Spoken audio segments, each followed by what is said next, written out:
Welcome back to my channel, Easy English with Satyajit. Class 11 English, New Syllabus, Semester 1. Verse সেকশনে তোমাদের পড়তে হবে composed upon Westminster Bridge by William Wordsworth. William Wordsworth, 1770 to 1850. He was one of the greatest poets of romantic era. তিনি nature poet নামেও পরিচিত।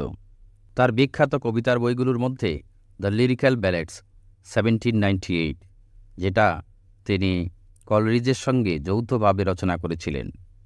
এছাড়া রয়েছে lines composed a few miles above Tintern Abbey, ode on the intimations of immortality, prelude বিশেষভাবে উল্লেখযোগ্য।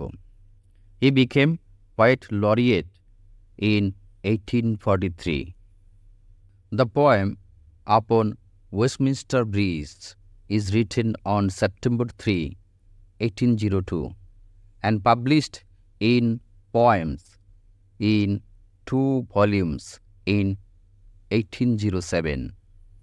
While going to France with his sister Dorothy, Wordsworth, on way from London to Dover, stopped his horse carriage on Westminster Bridge and wrote this poem.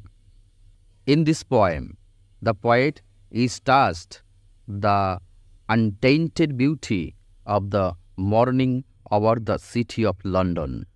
The poet describes the pure and peaceful beauty of his city before the bustle and hurry of the day.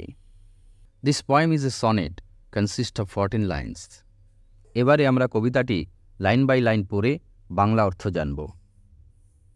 Earth has not anything to show more fair. Dull would he be of soul who could pass by. কবি প্রথম লাইনে বলেছেন, পৃথিবীর আর কিছু দেখানোর নেই যা আরও সুন্দর। Dull would he be of soul, আত্মার দিক দিয়ে তিনি হবেন স্থূল। হু কুড পাস বাই, যিনি অগ্রাহ্য করে চলে যান, অগ্রাহ্য করতে পারেন পৃথিবীর এই সৌন্দর্য। এ সাইট সো টাচিং, এমন একটি হৃদয়স্পর্শী দৃশ্য। ইন ইটস ম্যাজেস্টি, তার স্বমহিমায়, অর্থাৎ স্বমহিমায় এই হৃদয়স্পর্শকারী এই দৃশ্য যে অবজ্ঞা করে চলে যায়, উপভোগ না করে যে অবজ্ঞা করে চলে যায়, সে নিশ্চয়ই তার হৃদয়ের দিক দিয়ে, তার আত্মার দিক দিয়ে স্থূল হবেন। তার অ্যাস্থেটিক সেন্সের অভাব রয়েছে, নান্দনিক বোধের অভাব রয়েছে। This city now doth like a garment wear the beauty of the morning silent bare. This city now doth, doth হচ্ছে আর্কেইক ইউজ অফ ডাজ, ডাজের পূর্ণ ব্যবহার। লাইক এ গার্মেন্ট, পোশাকের মতো, ওয়্যার পরিধান করে, the beauty of the morning সকালের সৌন্দর্য, সাইলেন্ট অ্যান্ড বেয়ার নীরব এবং উন্মুক্ত। Ships, towers, domes, theatres and temples lie open unto the fields and to the sky, all bright and glittering in the smokeless air. জাহাজ, towers, গম্বুজ, theatres এবং মন্দিরগুলো শায়িত। Open and to the fields and to the sky, উন্মুক্তভাবে মাঠের সাথে আকাশের নিচে। অল ব্রাইট অ্যান্ড গ্লিটারিং, সব কিছু উজ্জ্বল এবং চকচকে।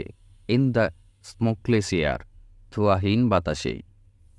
Never did sun more beautiful steep in his first splendour, valley, rock or hill, never saw I, never felt a calm so deep. Never did sun more beautifully steep. সূর্য কখনো এর থেকে সুন্দরভাবে কখনো উকি দেয়নি। ইন হিজ ফার্স্ট স্প্লেন্ডার, তার প্রথম জ্যোতিতে। Valley, rock or hill, উপত্যকা, শিলা অথবা পাহাড়ের উপর। নেভার আই স, আমিও কখনো দেখিনি। নেভার ফেল্ড, কখনো অনুভব করিনি। এ calm so deep, এতটা প্রশান্তি। The river glideth at his own sweet will. Dear God, the very houses seem asleep, and all that mighty heart is lying still.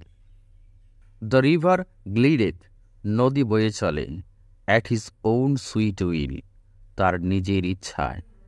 Glideth, গ্লাইডসের পুরনো ব্যবহার।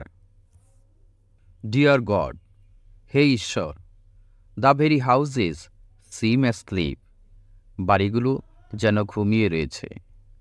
অ্যান্ড অল দ্যাট মাইটি হার্ট, এবং এই শক্তিশালী হৃদয় is lying still, এখনও শায়িত। মাইটি heart বলতে এখানে London সিটিকে বোঝানো হয়েছে। London looks more beautiful than any scene on earth in the light of the morning sun.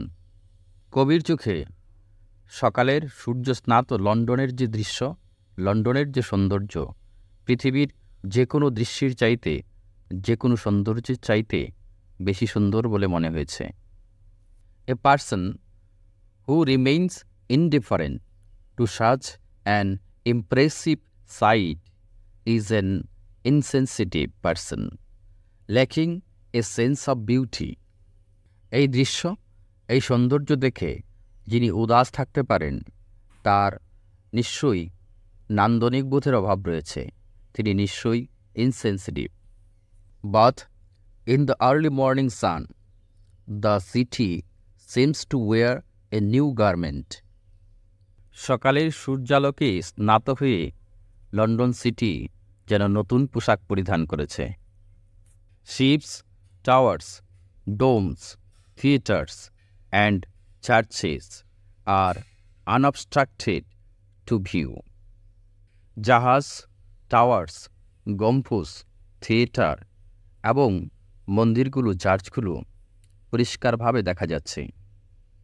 The air is smokeless, so all the objects of the city looked bright and shining.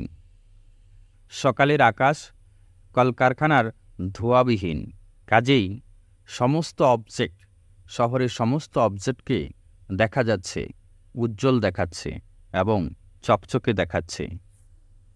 The rays of the morning sun bathe the city on such a grandeur that it makes the day different from the other days. সকালের সূর্যকিরণে স্নাত London city এতটাই গ্র্যান্ডিয়ার মনে হচ্ছে, এতটাই দ্যুতিময় হয়ে উঠেছে যে দিনের অন্যান্য সময় থেকে বা অন্যান্য দিন থেকে যেন আলাদা হয়ে উঠেছে। The poet things that he has never before experienced such a deep calmness. কবি মনে করেন তিনি এতটা প্রশান্তি আর কখনো অনুভব করেননি। The river Thames flows gently, মৃদুবন্ধ গতিতে টেমস নদী বয়ে চলছে। The houses in the city appear to be sleep, শহরের বাড়িগুলো যেন ঘুমিয়ে রয়েছে। The poet feels that the mighty heart of London is still lying silently. কবি অনুভব করেছেন London city, the mighty heart, এখনও শায়িত রয়েছে নীরবে। Thank you for watching my video.